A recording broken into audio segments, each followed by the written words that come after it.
Apple is entering a major transition after CEO Tim Cook announced he's stepping down, following 15 years at the helm of one of the world's most influential tech companies. Cook will hand over leadership to John Ternus, the company's head of hardware engineering. But the handoff comes at a challenging moment for the iPhone and computer giant, as it confronts a series of big questions about its future. William Brangham has more. During Cook's time at Apple, the company's market value surged by more than $3.6 trillion, that's trillion with a T, dollars, thanks in large part to the dominance of the now ubiquitous iPhone. But starting September 1st, John Ternus will step into the top job. He has spent 25 years leading Apple's engineering team. That's the one that built products like the iPhone, the iPad, and Mac computers. So for more on what we can expect from Apple in the coming years, I'm joined by Rolfe Winkler. He's a technology reporter at the Wall Street Journal who has covered Apple closely. Rolfe, thank you so much for being here.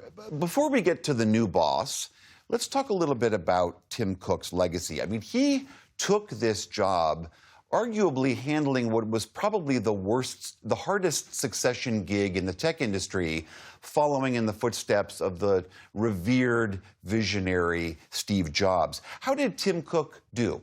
He did well. It depends on who you ask. If you ask shareholders, he did pretty well. You guys mentioned the number, $3.6 trillion of value added during his tenure. That's pretty impressive.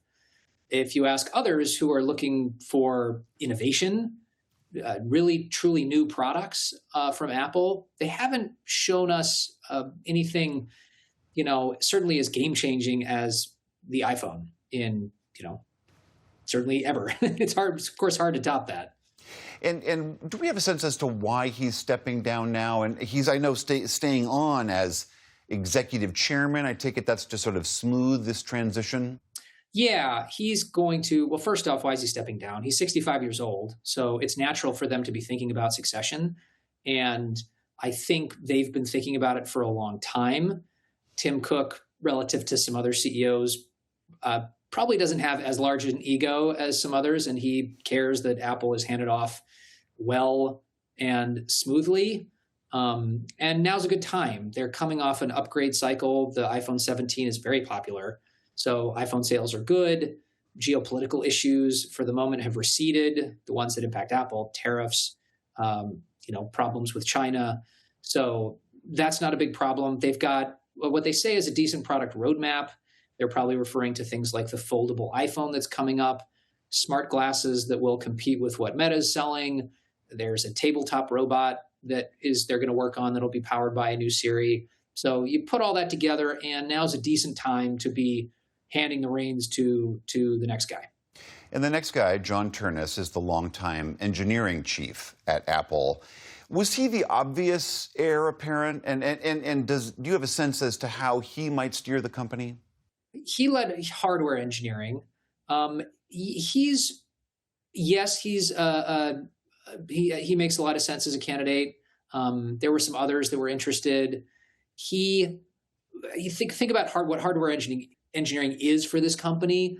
Basically, it's sort of the people who build what the product designers envision. The hardware engineering team is the one that makes it happen, right? They're the ones that are responsible for sort of keeping that high quality bar as high as it is for Apple. And Ternus has been responsible for doing that for all of its products since 2021. So if the future of this company is great devices, and that's the past for this company, it makes sense it's also going to be its future, then Ternus is a natural choice. As you've been describing, we know Apple for the products they make, but so many tech companies are now moving into AI. Apple has been slow to do that. Why is that? And do you think that will change under new leadership?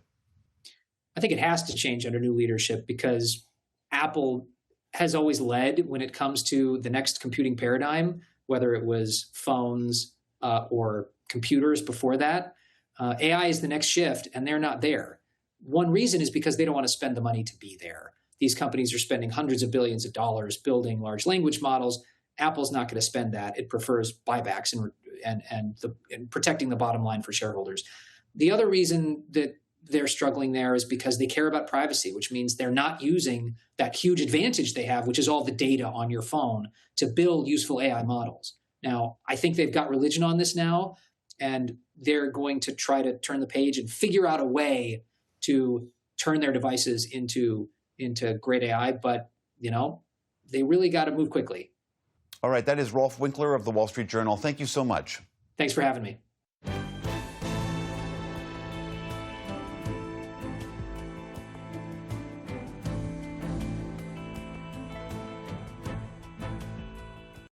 Support journalism you trust. Support PBS News.